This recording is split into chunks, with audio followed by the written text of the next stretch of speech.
Have you ever felt exhausted from being too nice?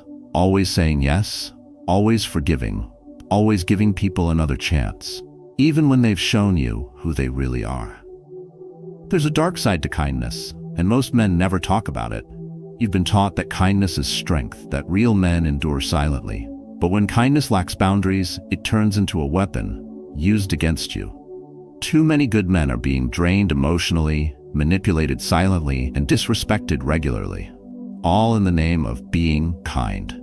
That's not emotional self-respect, that's self-erasure. The Stoics never said, be kind to everyone. They said, be kind, but be discerning. They valued peace, but not at the cost of being used. They walked away from what was beneath their dignity, without guilt, without anger. In this video, we'll break the myth that kindness means weakness. We'll expose the signs you're being emotionally taken advantage of, and show you how to set firm boundaries without losing your integrity. You'll learn how to stop being used, how to protect your energy, and how to be kind without being a doormat. Most of all, you'll discover how Stoic wisdom can help you reclaim quiet strength and give only where it grows. If you've ever felt tired from giving too much, you're not alone, and you don't have to stay stuck. Hit like, subscribe, and let's uncover the true power of intentional kindness, Stoic style. 1. Discern who deserves your kindness. Not everyone is worthy of your kindness, and deep down, you already know that. You've felt it before, that quiet weight in your chest after helping someone who never says thank you. That drained silence after staying up late to solve someone else's chaos, only to be ignored the next day. You thought you were doing the right thing, but all it did was teach them that your time, your energy, your peace can be taken without cost. Kindness, when misdirected, becomes a silent agreement. You give, they take. That's not generosity, that's emotional imbalance. We've been told that being a good man means being available, always lending a hand, always forgiving. But when you give without discernment, you're not being kind, you're being used. And the worst part is, it doesn't look like weakness on the surface. It looks like patience, it looks like compassion. But inside, it rots your sense of self-respect. It chips away at your clarity. Stoic philosophy makes no room for blind kindness. Marcus Aurelius didn't preach unconditional softness. He preached discipline. He believed in doing good, but only if that good aligned with reason. He knew that enabling someone's irresponsibility is not a virtue. It's neglect of your own value. Let's be blunt. If someone keeps returning to your kindness with the same selfish patterns, the problem is no longer just them. It's your failure to close the gate. You don't need to hate them. You don't need to call them out. You just need to stop pouring into a broken cup, because eventually you become the one cracked and empty. There was a man I once knew, smart, capable, deeply loyal. He had a cousin who always called when in trouble, money, favors, bailouts, year after year, and every time this man showed up. Why? Because he said, it's family. What else am I supposed to do? But each time he gave, his own business suffered, his relationships are strained, his sleep was eaten by someone else's fire, and nothing changed except him. He became bitter, worn out, and quietly angry at himself for allowing it. And when he finally stopped answering the calls, do you know what happened? Nothing. The cousin found someone else to lean on. Life moved on. But for the first time in years, he felt peace. Not guilt, not shame, just peace. Stoicism teaches that peace is a form of strength, not surrender. Choosing where your kindness goes isn't cruelty, it's clarity. You protect the good in you by not giving it to those who destroy it. Still, many resist this idea. They say, isn't that selfish? No. It's strategic. You are not a limitless source. Your kindness must serve a higher purpose: growth, healing, respect, not emotional convenience for others. The mistake most people make is confusing kindness with obligation. They assume being kind means giving endlessly, especially to those who cry the loudest. But some cries are manipulative, some needs are habitual, and some relationships are built on imbalance disguised as loyalty. The Stoics would urge you, observe, don't react. Pause before you give. Ask yourself, will this help them rise or will it help them repeat? And if the answer is the latter, withdraw, not in anger, but in wisdom. Kindness is not meant to drain you. It's meant to strengthen those who receive it with gratitude, but only if you give it where it can land, take root, and grow. So start here. Notice who lights up after you support them, and who vanishes when your kindness runs dry. The difference is everything. And from now on, give your empathy like a farmer planting seeds. Choose your soil, water wisely, expect growth, not dependency. That's not just kindness, that's Stoic compassion, disciplined, deliberate, and worthy of your strength. 2. Stop pleasing those who drain you. You don't owe anyone your peace, not your coworkers, not your childhood friends, not even your own family. Respect is not earned by how much you tolerate, it's earned by how clearly you define your limits. Being agreeable may win you approval, but it will cost you your energy, your clarity, and eventually your identity. People-pleasing is often mistaken for kindness, but they are not the same. Kindness is rooted in strength. People-pleasing is rooted in fear. Fear of conflict, fear of rejection, fear of not being liked. And when fear dictates your generosity, you're not serving others, you're abandoning yourself. Think back to the last time you said yes when every part of you wanted to say no. Not because you wanted to help, but because you didn't want to upset them. Not because it felt right, but because you were afraid of what would happen if you didn't. That moment wasn't an act of virtue. It was quiet self-betrayal. And the worst part? Most people don't notice it until the exhaustion hits, until the smiles feel forced, until you're so drained, you start resenting the very people you tried to please. The Stoics saw this clearly. They believed in harmony, but not submission. Marcus Aurelius wrote of doing your duty with integrity, not as a slave to other people's moods. Seneca warned of wasting your time, the most precious thing, on things that didn't align with your purpose. To them, sacrificing your peace to keep others comfortable was not a virtue. It was weakness disguised as decency. I remember watching a man, respected, always composed, slowly unravel. He worked long hours, then spent his weekends running errands for people who never lifted a finger for him. He answered every call. He attended to every request. And when he finally broke down from burnout, no one stepped up to help. They just asked why he wasn't available. That's the danger of being too available. People get used to your sacrifice. They start to expect it. And when you stop giving, they accuse you of changing. But you're not the one who changed. They just got comfortable draining you. There's nothing wrong with helping others, but when you give from a place of fear or guilt or habit, you're not being kind. You're being controlled. Real kindness requires choice. It's not about being liked. It's about acting from strength, not reaction. You don't need to be harsh to set boundaries. You just need to be clear. You don't need to explain why you're unavailable. You just need to be consistent. So stop trying to please everyone, especially the ones who never meet you halfway. Start observing how people respond when you stop overextending. Watch who respects your space and who guilts you for pulling back. That's all the clarity you need. You're not here to be emotionally available to everyone at all times. You're not a lifeline. You're a human being with limits, with needs, with purpose. The mistake most people make is thinking that saying no is cruel, but the truth is, saying yes when you're breaking inside is even crueler to yourself. The Stoics would tell you, don't outsource your inner peace for social approval. Don't dilute your life to fit inside someone else's expectations. Live deliberately. Give deliberately. Start with small steps. Don't reply right away to the message that makes your chest tighten. Cancel the favor that ruins your weekend. Say, I'm not available without a 5-sentence apology. The world won't collapse, but something inside you will rise. Your dignity. This isn't about becoming cold. It's about becoming conscious. It's about making sure your kindness is strong enough to serve without sacrificing you. It's about reclaiming the strength that was never in loud reactions, but in calm refusals. That's how you stop being drained. That's how you start being free. 3. Saying no is sometimes the highest form of kindness. Real kindness doesn't always look soft. Sometimes it looks like walking away. Sometimes it sounds like silence. Sometimes it's a firm no delivered without apology. And that, more often than not, is where true strength begins. Saying no isn't rejection, it's redirection. It's how you protect your energy, your time, your peace. When you choose not to indulge a pattern that keeps repeating, you're not withholding love. You're creating space for growth, yours and theirs. Kindness without accountability is dangerous. It allows people to remain unchanged. It cushions them from the consequences they need to face. It feeds their comfort, but starves their conscience. That's not love. That's indulgence. When someone continues to lie, manipulate, or disrespect your limits, and you keep saying yes in the name of being a good person, you're not helping them. You're helping them stay the same. And worse, you are eroding your own self-respect in the process. The fear that saying no will make you look harsh is planted early.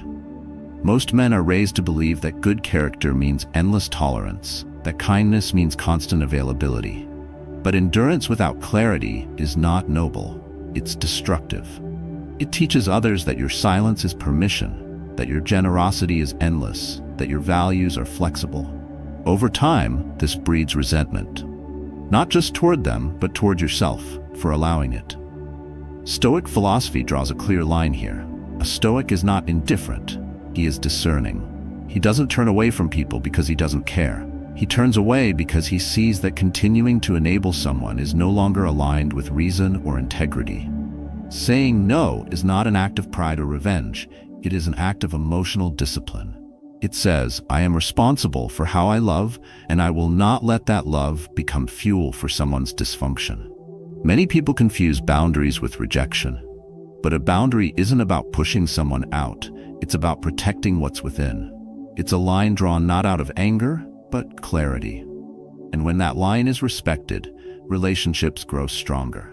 When it's violated and you continue without change, resentment becomes inevitable. Refusing to participate in someone's self-destructive cycle doesn't make you cold. It makes you wise. You don't fix people by carrying their weight for them. You don't teach maturity by removing every consequence. Growth demands discomfort, and sometimes the most compassionate thing you can do is step back and let someone feel it. In Stoicism, restraint is strength, action without reaction, distance without drama, saying no without needing to explain yourself 10 times over. When your decisions come from clarity, not guilt, you don't need approval, you need alignment. And when you start making choices that align with your peace, you stop apologizing for protecting it. Still, it's common to feel guilt when you start saying no, especially if your kindness has been used as currency for connection. You worry people will leave. You worry they'll call you selfish. But if your presence depended on you abandoning yourself, it was never respect. It was a transaction. You are not here to be agreeable at the cost of your dignity. You are not here to absorb the consequences others refuse to face. You are not responsible for anyone's growth but your own. When you say no with intention, with calm, with conviction, you reclaim your energy and you remind others that your kindness is not blind. Make it a habit. The next time you feel that familiar pull to say yes out of guilt, pause. Breathe. Ask yourself, is this love or is this fear? Then choose what strengthens you. That's not withdrawal. That's mastery. That's how kindness transforms from something easily used into something quietly unshakable. 4. Boundaries are not cruel. They are necessary. Kindness means nothing if it has no walls to protect it. You can have the best intentions, the softest heart, the most generous spirit, but if you allow everyone access, someone will walk in with dirty feet and wipe themselves on your soul. That's not just disrespect. That's the result of missing boundaries. And no amount of goodwill can make up for the damage that it creates. A boundary is not a wall to keep people out.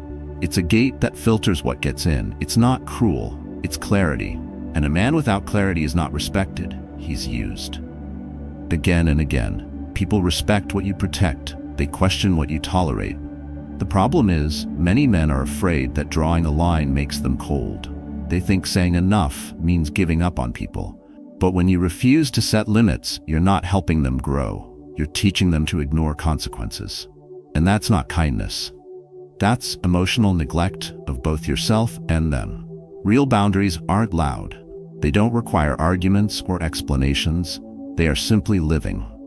When you stop over-explaining, when you stop making space for chaos, when you stop saying yes just to keep the peace, that's when people begin to see what you truly stand for. Not out of anger, but out of integrity. The fear of being seen as unkind keeps many men stuck. They let the guilt eat away at their voice. But guilt is not a guide, it's a trap. especially when it comes from being too available for too long. You are not responsible for how others feel about your standards. You are responsible for holding them. In the Stoic mind, boundaries are not emotional reactions, they are rational protections.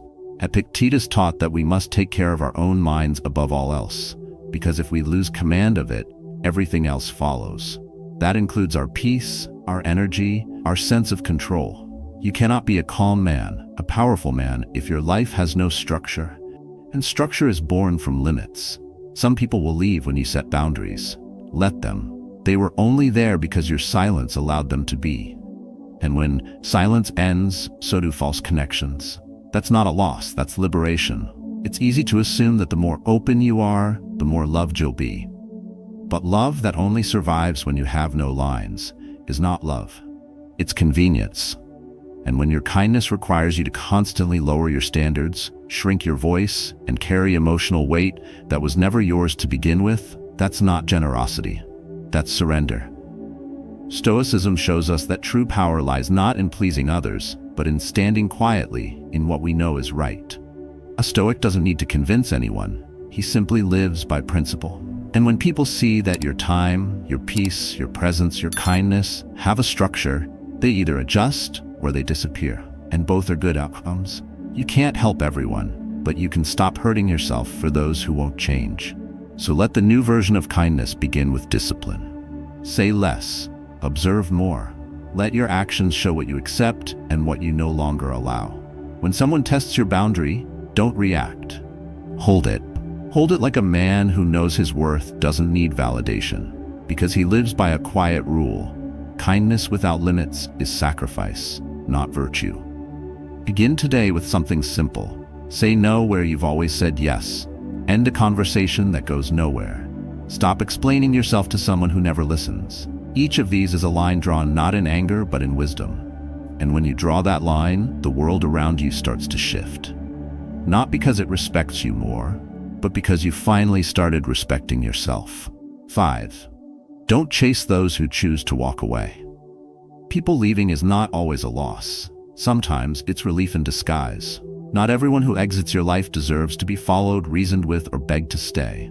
When someone shows you through silence, withdrawal, or manipulation that they have no respect for your value, the most powerful thing you can do is let them go. With grace, with clarity, without noise. We're taught that chasing is proof of care, that trying harder is a sign of love. But there's a thin line between care and compulsion, between loyalty and emotional dependence. Stoicism draws that line with precision. You don't cling to what walks away. You stand where you are and remain unmoved. Because what walks away from truth, from boundaries, from mutual respect, was never meant to stay. The fear of loss makes men make foolish decisions. They give more to those who give less. They explain themselves to people who've already made up their minds. They keep a door open for someone who slammed it and walked out, and they confuse this pain for love. But it's not love. It's a fear of being alone with your own worth. Something Stoicism urges us to embrace, not escape. When you chase someone who disrespects your standards, you're not trying to win them. You're abandoning yourself. You're lowering your boundaries to keep someone who couldn't rise to meet them. That's not a connection. That's a compromise, and it always comes at the cost of your peace. A man I once coached spent years trying to fix a friendship that had already dissolved.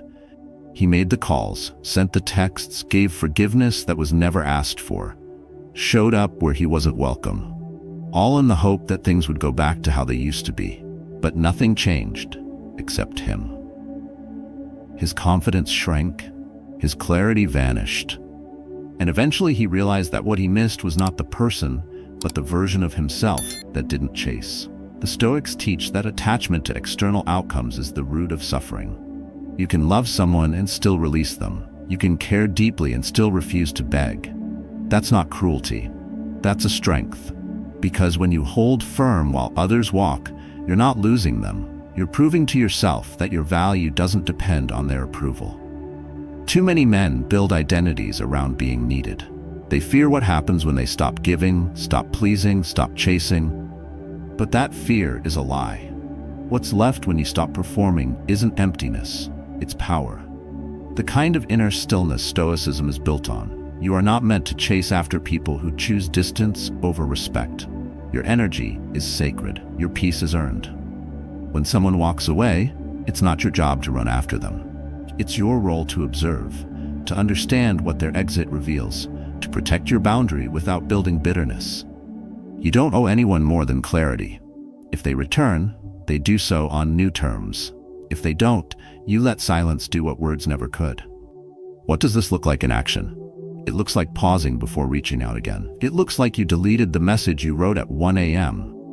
It looks like showing up fully for people who show up for you, and withdrawing from those who ghost your efforts. It looks like choosing dignity over closure. The common mistake is believing that persistence will fix distance, that if you keep proving your worth, they'll recognize it. But you don't prove your worth to those who ignore it. You live it quietly, consistently, confidently. And in doing so, you send a message stronger than any plea. I will not abandon myself to keep you close. The Stoic man doesn't chase. He stands. He accepts what leaves. He pours his energy into what stays. And he understands that sometimes losing someone who doesn't value your boundaries is not a loss. It's a realignment. So if they walk, let them. If they pause, don't wait. And if they return, meet them at your new standard. That's how you protect your peace. That's how you stop being used. And that's how you live with quiet strength, rooted, not chasing. 6. Being used is not the same as being useful. Being helpful feels good until it doesn't. Until the silence after you give becomes normal. Until the favors become routine. Until your name only appears when someone needs something. That's when you realize you're not being appreciated, you're being used. And the worst part is how long it takes to admit that truth to yourself. Men are conditioned to serve, to be dependable, to say, I've got it, even when they're exhausted. You think being useful means being valuable. You think if people need you, they won't leave you. But what starts as generosity often morphs into quiet resentment. And by the time you notice, you've become the fallback, not the foundation. Stoicism helps cut through that illusion. To be useful is to contribute with purpose, to add strength where it's needed. But to be used is different. It's a pattern where your kindness is expected, not respected. It's when your help is taken, your time is consumed, but your humanity is ignored. The Stoics would say, you are not born to serve everyone. You are born to live in accordance with nature, with reason, with dignity. You are not here to be drained. One man I worked with was always the problem solver in his group. The one who answered at midnight, covered bills, helped with moves, lent his tools, his truck, his time. For years, he told himself he was just being kind. But when he faced his own hardship, silence. Nobody showed up. Nobody asked how he was. That's when it hit him. He was never part of a circle of support. He was just a convenience. That moment broke something in him, but it also woke him up. He stopped offering himself to people who only saw him as an option. He didn't announce it. He didn't get bitter. He just stopped playing the role. And in the space that was created, real friendships appeared. People who didn't need him, just respected him.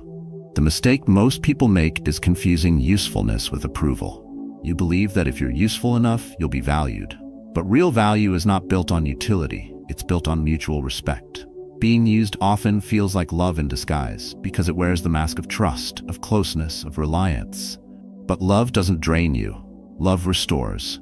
Being used only takes. And once you're emptied, the users move on without pause. Stoicism doesn't romanticize self-sacrifice. It disciplines it. It teaches that what you give must align with who you are. You don't give because you're afraid of being left out. You give because you've decided, freely, consciously, that your energy will elevate the moment, not enable dysfunction. So how do you tell the difference? Look at the pattern. Do people come around only when they want something? Do they vanish after their needs are met? Do they only hear yes from you and disappear when you say no? That's not a connection. That's consumption. To stop being used, you don't need to become hard. You need to become selective. Not everyone deserves your extra mile. Not everyone is entitled to your midnight. Not every cry for help is a call to action. Let your kindness be precise. Let your support be earned. Let your presence be intentional. And when you pull back, don't explain. Watch who notices. Watch who reaches out without needing anything. Those are your people. And even if it's only a few, they are enough. Being kind is a strength, but being used is a weakness disguised as virtue. If your kindness doesn't lead to mutual respect, you're not being kind, you're being consumed. Start with one change. The next time someone asks you for something, pause. Ask yourself if this request honors your peace or exploits your silence. Say yes only when your body, your mind, and your time agree. That's how you stop being used. That's how you become useful again, on your terms, with boundaries, with dignity, with quiet strength. 7. Preserve the energy behind your kindness. Kindness loses its power when it comes from an empty place. You can't pour from a dry well and call it compassion. What you give others must never cost you the core of who you are. Because the moment your kindness starts draining you more than it strengthens anyone else, it stops being a virtue. It becomes self-neglect in disguise. And too many men carry this quiet fatigue like armor. They wake up tired, not from effort, but from the invisible weight of always being the one who shows up, holds steady, says yes. And they call it strength, but it's really erosion. Stoicism doesn't celebrate depletion. It respects discipline. A Stoic doesn't give endlessly, he gives wisely. He knows that his energy is not infinite. He understands that his peace is not optional. And he chooses to preserve his strength not out of selfishness, but out of responsibility. Because if you crumble under the weight of your own kindness, you become no help to anyone, not even yourself. Too often people confuse burning out with being good. They believe that exhaustion is the price of love, that self-sacrifice equals character. But love built on exhaustion collapses. Character formed from guilt can't endure. Giving should come from fullness, not fatigue. And when it doesn't, resentment grows in the shadow of every forced favor, every unspoken expectation, every yes that should have been a no. Preserving your energy begins with clarity. You need to know what recharges you, what depletes you, and who crosses that line too often. When you feel that familiar ache, tight chest, short patience, mental fog, it's not random. It's a signal. Your boundaries have been breached again. And it didn't happen in a loud moment. It happened in the 100 quiet compromises you made while calling it kindness. The Stoics believe that your time, your attention, your emotional presence, those are sacred. You don't give them to everyone. You don't spread them thin. You guard them. Because your life is shaped by what you allow to drain you, and no man who is constantly drained can remain steady in the face of chaos. Protecting your energy is not about escape. It's about stewardship. You don't disappear from the world. You learn when to engage and when to hold back. You don't isolate, you filter. You don't stop caring. You start caring more precisely. This means saying no without guilt. It means pausing before you agree. It means asking yourself, will this bring peace or will it leave me hollow? Not everything that asks for your help deserves your yes. Not every cry for attention is your responsibility to answer. You are not obligated to respond to every need, especially when it comes at the cost of your stability. What often keeps men trapped is the fear of judgment, the worry that pulling back makes them cold, selfish, and indifferent. But pulling back isn't rejection, it's self-respect. It's the quiet understanding that your mind, your rest, and your emotional strength are not resources to be spent recklessly. They are assets to be guarded. A Stoic man knows that the ability to hold the line, to say, I will not give beyond what's true to me, is not weakness, it's wisdom. He does not perform kindness to be liked. He practices it with clarity because he knows his limits and values his worth. If you feel resentful, drained, unseen, don't ask how to give more. Ask where you've given too much and begin reclaiming it. Not in anger, not in revenge, but in silence, in resolve, in the quiet decision to preserve what makes you whole. Because in the end, your kindness should not be your burden, it should be your strength. And that strength only grows when you protect its source. Say less, give slower, rest more, and let your calm become your boundary. That is how real men carry their kindness, not as a wound, but as power. Kindness is a gift, but like all powerful gifts, it must be handled with wisdom. You've seen how kindness without boundaries becomes exhaustion. How people-pleasing turns into emotional self-neglect. And how being too nice opens the door for manipulation. What we explored today wasn't about turning cold, it was about turning clear. Stoic philosophy reminds us that strength and compassion are not opposites. In fact, true kindness requires strength. The strength to say no, the strength to walk away, the strength to give without being drained. When you protect your peace, you don't become less kind, you become more effective, more intentional, more respected. So ask yourself honestly, where is your kindness being wasted? Who are you pouring into that never fills you back up? What parts of yourself are you abandoning to keep others comfortable? Start reclaiming your energy, one boundary at a time. Choose your yes with precision. Let your no be steady and calm. Observe more, react less.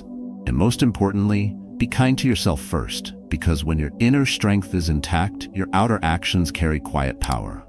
This isn't a one-time change. It's a daily discipline, a mindset you return to every time you're tempted to overextend or explain your worth. Use these lessons to build emotional self-respect, preserve your energy, and practice purposeful kindness, one choice at a time. And now, I invite you to reflect. When was the last time your kindness felt heavy instead of healing? Share your story in the comments. Your voice may be the one that helps another man stop being used and start living with dignity again. Kindness is not weakness, not when it's guided by wisdom, not when it's rooted in self-worth. Let it be your strength, not your undoing.